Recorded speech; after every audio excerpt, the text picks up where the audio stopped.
Range of motion requirement. Engineering requirement. The system's range of motion shall be a minimum of 4.2 cubic feet from its home position. When placed in a single location, the system's arm will be able to reach a minimum of 4.2 cubic feet from its home position. This is important because we want to be able to reach the maximum amount of fruit within an area. In order to test this, we put it in test mode, the robot in test mode, which will cause the different axes to move to their sensor limits. We then measure that distance from sensor to sensor, and then measure the carriage itself, because once we can travel from sensor to sensor, but only one side's really traveling that far. So this would be our carriage. If it hits the sensor on this side, it's only going to travel with this finger all the way to the other side. So we really need to measure this distance here as well and subtract it from the sensor to sensor distance. So we do that in each one of the different axes, the X, the Y, and the Z, and we use that to measure the 4.2 cubic feet requirement. Range of motion test. Putting in test mode.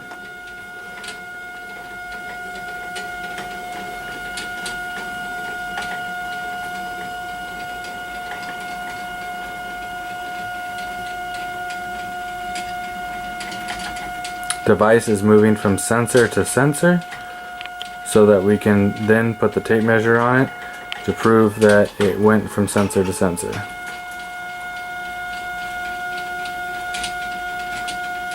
Currently showing the X movement.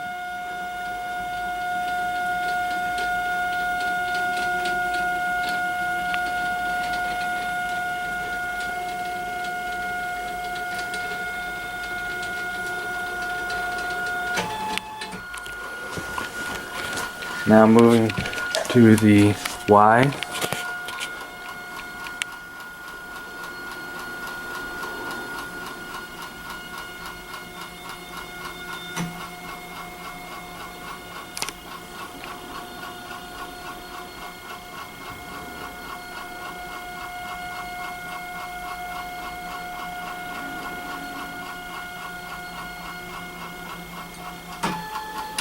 Now the Z.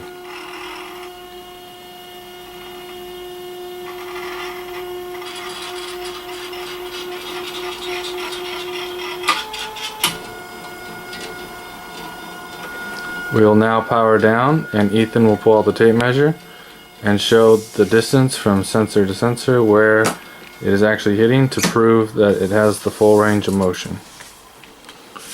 Going from this sensor right here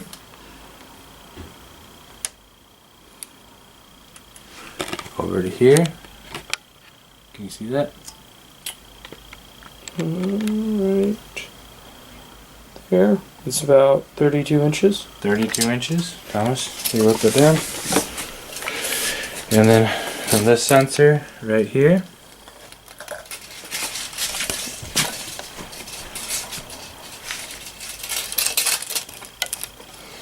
to this sensor up here,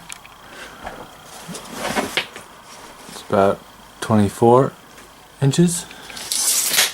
And then from this point, which hits this sensor, to this point, which hits this sensor. So here, from that point, is about 15 and a half. So the range of motion from sensor to sensor needs to account for this distance here. So measuring the distance from here to here is 6 inches, slightly less than 6 inches, so that'll be subtracted from the, it's actually 5.3 and 5 3/4. And then from this sensor to this sensor, we also need to subtract this distance from here to here, which is also another 5 3/4. So we'll put that into our equation to get our 4.2 cubic feet. The one from this point here over to here is the same for the two sensors. There's no distance to take into consideration. Here are our range of motion calculations where we have our x-axis, y-axis, and z-axis, where they've been converted, and you can clearly see that they are 4.297 cubic feet, which is well within requirement.